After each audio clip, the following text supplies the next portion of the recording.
дәл солай қайтала. Аха, бірдей қыламыз, екі қолды қайтарамыз еді. Сен екі қолды бірдей істет. Яғни тоқта, балам.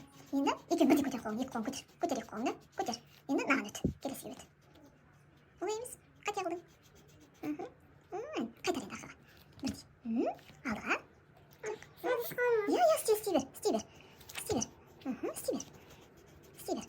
Қалағанша істей берсін, мен ойшымнан біттім. Балым бізде төртке толмаған әлі. Содан кейін кішкене істеу не болып жатыр. Но бірақ көбірек істесек қайталап қазір қолы үйреніп кетеді. Баланың ойлау қабілетін дамытатын